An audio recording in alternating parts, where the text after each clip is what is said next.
राज ठाकरे तब्बल 20 वर्षांनंतर शिवसेना भवनात जाणार आहेत। ठाकरे बंधू शिवसेना भवनात एकत्र पालिकेसाठीचा जाहीरनामा प्रसिद्ध करणार आहेत।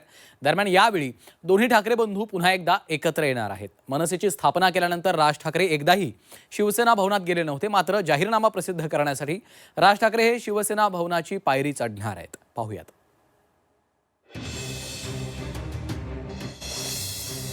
मनसे अध्यक्ष राज ठाकरे शिवसेना भवनात जाणार।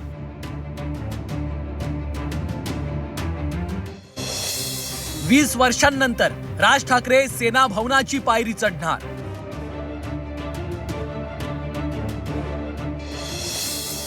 अमित ठाकरे ही आज पहिल्यांदाच शिवसेना भवनात। मनसे अध्यक्ष राज ठाकरे जवळपास 20 वर्षांनंतर पहिल्यांदाच शिवसेना भवनाची पायरी चढणार आहे। ठाकरे बंधूंचं मनोमिलन झाल्यानंतर दोन्ही बांधवांनी एकत्र निवडणुकीच्या रिंगणात उतरण्याचा निर्णय घेतला। राज ठाकरेंनी शिवसेनेमधून बाहेर पडत मनसेची स्थापना केली। दरम्यान यानंतर अनेकदा ठाकरे बंधूंमध्ये निवडणूक एकत्र लढवण्याबाबत चर्चा झाली, मात्र काही मुद्द्यांमुळे या चर्चा नेहमीच फिसकटत राहिल्या। आता दोन्ही बंधूंनी ठाम निर्धार केल्यानंतर 2 दशकांनंतर ठाकरे बंधू एकत्र आलेत। त्यामुळे पालिका निवडणुकीत ठाकरे बंधूंच्या तोफा धडाडणार आहेत। मात्र त्याआधी 4 जानेवारीला ठाकरे बंधू जनतेसमोर जाहीरनामा मांडणार आहेत। शिवसेना भवनात हा कार्यक्रम पार पडणार आहे। शिवसेना भवनासारखी प्रेरणादायी जागा दुसरी या महाराष्ट्रात आहे का? जिथे बाळासाहेब ठाकरेंनी, हिंदुहृदय सम्राटांनी, शिवसेना प्रमुखांनी इथे बसून अख्ख्या महाराष्ट्राचं राजकारण केलं, मराठी माणसाच्या न्याय हक्कासाठी संघर्ष केला, त्यात राज ठाकरेसुद्धा सहभागी होते बराच काळ। त्या जागेशिवाय दुसरी कोणती जागा आमच्यासमोर दिसत नाही। आणि जिथे शिवसेना भवन आहे तिथे आता मनसेचा उमेदवार लढतोय ना। राज आणि उद्धव ठाकरे जवळपास 2 दशकांनंतर शिवसेना भवनात एकत्र येणार आहे। त्यामुळं हा आमच्यासाठी सुवर्ण क्षण असेल अशी भावना विनायक राऊतांनी व्यक्त केली।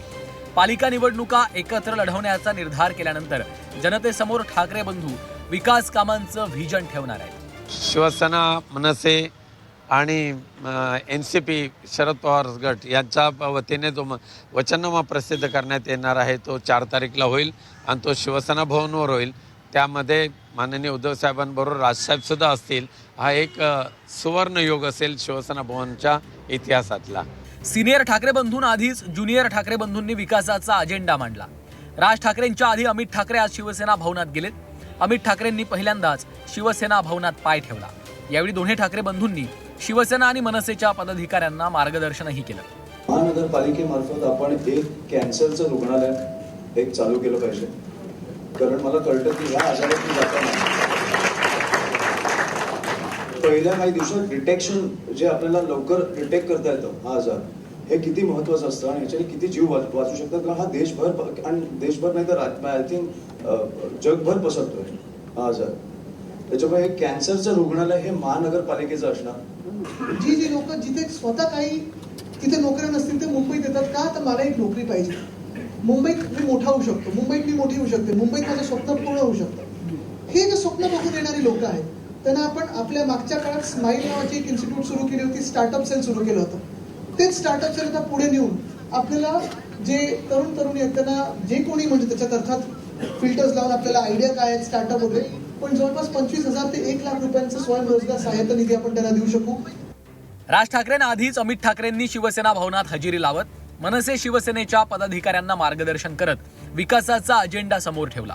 मात्र 4 जानेवारीला सिनियर ठाकरे बंधू एकत्रित जाहीरनामा प्रकाशित करून जनतेच्या समोर मांडणार आहे। त्यामुळे जवळपास 2 दशकांच्या नंतर राज ठाकरे शिवसेना भवनात जाणार आहे। त्यामुळे शिवसैनिक आणि मनसैनिकांमध्ये मोठा उत्साह पाहायला मिळतोय। ब्युरो रिपोर्ट, झी 24 तास।